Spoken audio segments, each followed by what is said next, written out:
नमस्कार, आप देख रहे हैं केबीसी न्यूज और मैं हूं आपके साथ अमित। देहरादून से इस वक्त की एक बड़ी और संवेदनशील खबर सामने आ रही है। आशा रोडी चेकपोस्ट पर कुर्बानी के जानवर को ले जाने को लेकर दो पक्षों में भारी हंगामा और विवाद हो गया है।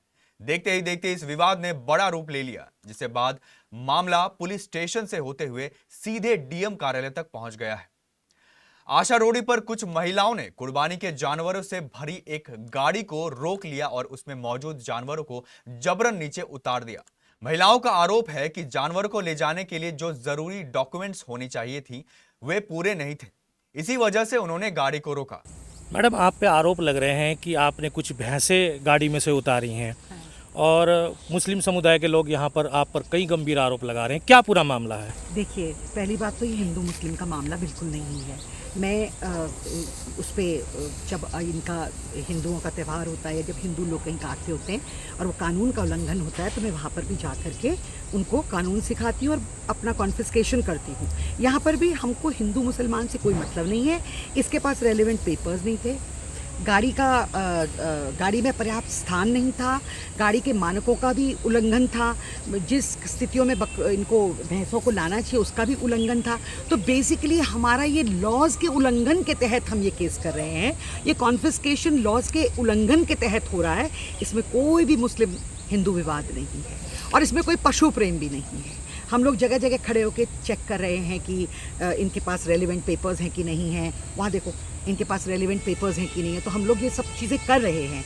तो ये हम सभी के लिए कर रहे हैं, इसमें कोई वो नहीं। और ये हम हिंदुओं के लिए भी करते हैं, मुस्लिम्स के लिए भी करते हैं, अगर मानकों को आप फॉलो नहीं करते तो। जिस तरीके से वो दूसरा समुदाय कह रहा है कि भाई ये काम तो पुलिस का है और पुलिस अपना काम सही से कर रही है। और एक मिनट मैडम, मेरा सवाल पूरा होना दो। वो कह रहे हैं कि भाई ये तो पुलिस का काम है, दूसरी चीज़ें हैं कि पुलिस अपना काम सही से कर रही है, आप लोग उनकी ईद खराब करना चाहते हैं, ऐसा कुछ है? ऐसा सुनिए, चालान तो पुलिस नहीं किया है ना, हम तो चालान नहीं कर सकते जी। हमने उसके बाद की प्रक्रिया करी है कि अपने डिपार्टमेंट, क्योंकि मैं एसपीसीए की प्रतिनिधि हूँ और ये statutory body of the government है, तो हम भी अपना काम कर रहे हैं। तो इनका जो टैगिंग का प्रोसीजर किया गया वो दूसरे डिपार्टमेंट ने किया, चालान का प्रोसीजर पुलिस ने किया, अब मुकदमे का प्रोसीजर हम करेंगे। तो बताइए हम लोग कहाँ पे गलत हैं? और हम किसी भी तरह से किसी का त्यौहार नहीं खराब कर सकते। हमारी सब धर्मों में बिल्कुल आस्था है और ये बिल्कुल सरासर झूठा इल्ज़ाम है। ठीक है, धन्यवाद मैडम।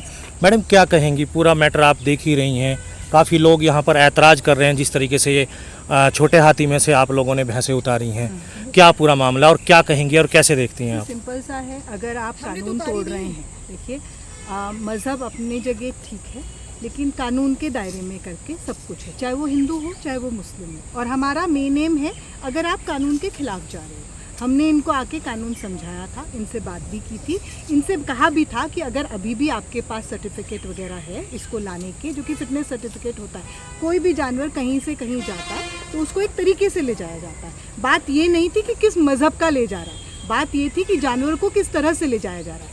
अगर वहीं मापदंड में आपके कहीं त्रुटियाँ हैं, उसको हमने रोका है, तो जस्ट बिकॉज उनको ये लग रहा है कि ये मजहबी है ना, तो वो उनकी सोच है। हमारी सोच क्या है कि आपने कोई कानून तरीके से नहीं किया।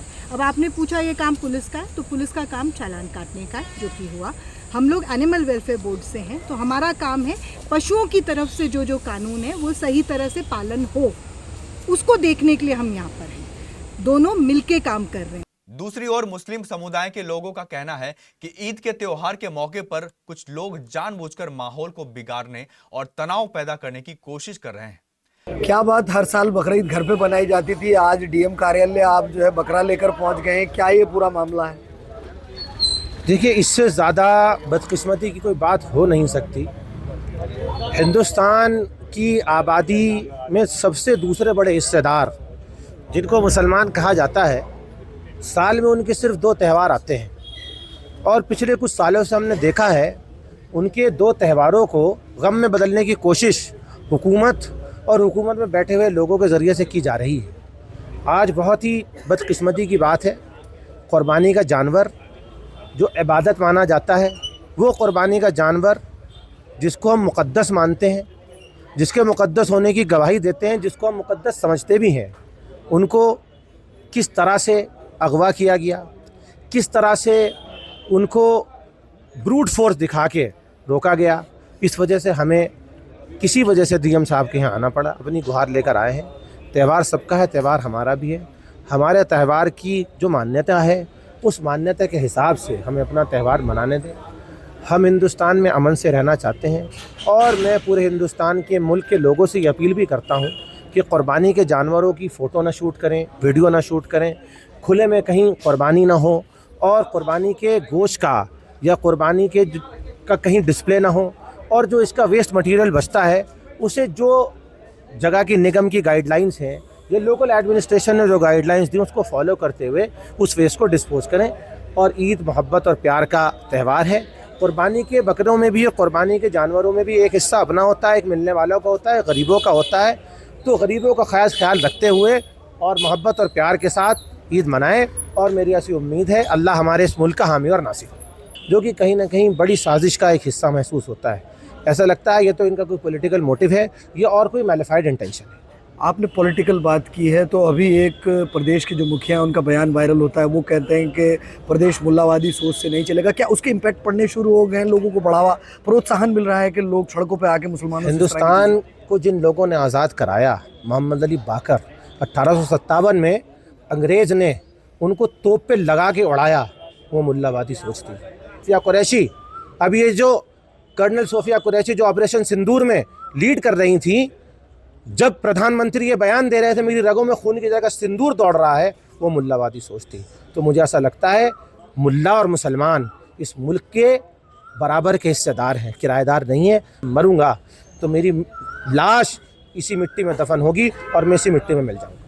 घटना की सूचना मिलते ही मौके पर भारी संख्या में मुस्लिम समुदाय के लोग इकट्ठा हो गए और महिलाओं के खिलाफ सख्त कानूनी कार्रवाई की मांग करने लगे। माहौल को बिगड़ता देख पुलिस तुरंत मौके पर पहुंची। फिलहाल दोनों ही पक्षों ने एक दूसरे के खिलाफ पुलिस को लिखित शिकायत दे दी है। मौके पर शांति व्यवस्था बनाए रखने के लिए पुलिस ने सूझबूझ दिखाई और कुर्बानी के पशुओं को नगर निगम की गाड़ी की मदद से सुरक्षित आगे के लिए रवाना कर दिया। पुलिस के दखल के बाद भी यह विवाद पूरी तरह शांत नहीं हुआ। घटना से नाराज मुस्लिम समुदाय के लोग अपने जानवरों को साथ लेकर सीधे डीएम कार्यालय पहुंच गए। प्रदर्शनकारी महिलाओं पर तुरंत कानूनी कार्रवाई करने की मांग पर अड़े हुए हैं। इस पूरे मामले पर हमारे केबीसी संवाददाता बॉबी राणा ने दोनों पक्षों से ग्राउंड जीरो पर बातचीत की है। नमस्कार, आप देख रहे हैं केबीसी न्यूज और मैं राजधानी देहरादून में, और आप देख सकते हैं तस्वीरों में मेरे साथ जो व्यक्ति हैं वो मुस्लिम संगठन से हैं। क्यों आज डीएम कार्यालय इनको पहुंचे और क्या पूरा मामला है, जानते हैं इनसे। जी देखिए, मामला, हम डीएम कार्यालय आए हैं। मामला ये है कि हमारे कुछ कुर्बानी के जानवर नीचे से आ रहे थे, तो कुछ महिलाएं आशा रोड़ी चौकी पे चेक पोस्ट पर पहुंचती हैं और वो जानवरों को रोकती हैं। कहने लगा हम ये जानवर कुर्बानी के नहीं जाने देंगे। तो जब हम लोगों को, कुछ लोगों को पता लगा, तो हम वहाँ जाते हैं, हमारे इंचार्ज साहब से ही बात करते हैं और SHO साहब से ही बात करते हैं और ये जानकारी लेते हैं कि ये जानवर क्यों रोके जा रहे हैं। तो सुनने में यह आया है कि, और समझने में जब हम समझे, तो उन्होंने ये कहा है कि इन्होंने ये कहा कि आपके पास बिल नहीं है या आपके पास डॉक्टरी नहीं है इन जानवरों की। तो वहाँ पे जहाँ से लाए हैं जानवर, वहाँ के बिल भी दिखाई दिए गए हैं। और भाई, डॉक्टरी का मामला है कि सरकार की तरफ से या शासन प्रशासन की तरफ से कोई ऐसी गाइडलाइंस नहीं है, ना हम तक पहुँची है कि भाई डॉक्टरी कराकर जानवर उत्तराखंड में लाए जाए।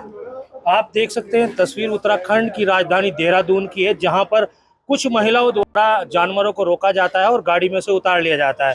मेरे साथ मुस्लिम संगठन के पदाधिकारी हैं, उनसे पूछते हैं कि आखिर पूरा मामला क्या था, क्यों इनको रोका गया और ऐसी कौन कौन सी बातें हैं जो महिलाएं आरोप लगा रही है। जी, मुझे एक चीज़ ये समझ नहीं आती, क्यों मुसलमानों के त्यौहार आते ही इनके ऐसे ऐसे अरमान जागते हैं, कभी पशु प्रेम, कभी और जो सरकार के मुखिया हों ऐसे ऐसे बयान देंगे। क्या अगर हमारे बड़ों ने जब यहाँ जंग आज़ादी के उसमें हिस्सा लिया तो ऐसे कुर्बानी नहीं दी थी, इस देश के लिए कुर्बानी नहीं दी थी। उन्होंने एक बहुत अच्छा सपना संजोया था जिसमें हिंदू, मुस्लिम, सिख, ईसाई हर वर्ग के लोग साथ मिलकर रहें और साथ मिलकर त्यौहार अपने हर्षोल्लास के साथ मनाएं और मनाते भी आए हैं। पता नहीं क्यों ये कहाँ से लोग उठ के आ जाते हैं। ईद से, आज से नहीं, पता नहीं कितने सालों से, ईद से 5 दिन पहले ये उठ के आते हैं और इनका पशु प्रेम जाग जाता है। मेरा सवाल इतना है कि शहर में हजारों गायें आवारा घूम रही हैं, उनका जिम्मेदार कौन है? उनके लिए पशु प्रेम क्यों नहीं जागता आपका? मेरा कहना यह है, आवारा कुत्ते सड़कों पे घूम रहे हैं, उनके लिए पशु प्रेम क्यों नहीं जागता? उनके लिए पशु प्रेम दिखाइए ना। और फिर एक चीज़ आप लगातार चिल्ला चिल्ला के कह रहे हैं कि हम हत्या नहीं होने देंगे। खाली बकरा ईद पे ही हत्या होती है। गौ जीव जो कुर्बानी दी जा हत्या रही ही है, नहीं बोलते, इसको गौ जीव कुर्बानी बोलते हैं। कुर्बानी उन्होंने वो तो इसे हत्या बोलते हैं ना, कुर्बानी हम कह रहे हैं। असल में किसी ना किसी तरीके से तो मुस्लिम कौम को बदनाम करना है। अब अगर कुर्बानी बोलेंगे तो उसमें तो बदनाम नहीं कर पाएंगे, हत्या बोलेंगे तो उसमें बदनाम होंगे। तो मैं इस वजह से बता रहा हूँ आपको। तो जिस तरीके से वो महिलाओं का रोकना, गाड़ी में से भैंसों को उतारना, क्या आपने उसमें कुछ लिखित शिकायतें दी हैं पुलिस प्रशासन को? बिल्कुल, हमने एसओ कलीम टाउन को अपनी शिकायत दी है। जो हमारी गाड़ी में से 2 हमारे कुर्बानी के जानवर लूटे गए हैं, उसकी लिखित तौर पे शिकायत भी दी है हमने। कौन महिलाएं थी जिन्होंने इस तरह का वारदात किया? जो हमें पता चला है कि कोई एनजीओ चलाती हैं, पता नहीं कहाँ से आती हैं, लेकिन जो लोग हमारे वहाँ पे मौजूद थे, हमें सुनने में ये आया है कि ये इन्होंने जानवरों को छोड़ने के एवज में पैसे भी मांगे हैं। तो मेरे हिसाब से डीएम साहब को इसकी भी जांच करानी चाहिए कि कहीं एनजीओ की आड़ में ये अपना धंधा तो नहीं चला रहे हैं। चलिए, और भी तस्वीरें हम आपको दिखाएंगे। मैं अपने सहयोगी से कहूँगा, ये तस्वीरें हैं डीएम कार्यालय की, जो डीएम कार्यालय है देहरादून में। आप तस्वीरों में देख सकते हैं, जहां पर एक तरफ ईद का त्योहार कल है और आज मुस्लिम समुदाय यहां पर बकरे लेकर पहुंचे थे। डीएम से सिर्फ ये पूछने पहुंचे थे कि क्या हम इसकी कुर्बानी कर सकते हैं, और अगर कर सकते हैं तो हमें क्यों रोका जा रहा है। पूरी रिपोर्ट आपको दिखाएंगे, देखते रहें केबीसी। फिलहाल खबर लिखे जाने तक मुस्लिम समुदाय के लोग अपनी मांगों को लेकर डीएम कार्यालय के बाहर डटे हुए हैं। प्रशासन स्थिति को संभालने और दोनों पक्षों को शांत कराने की कोशिश में जुटा है।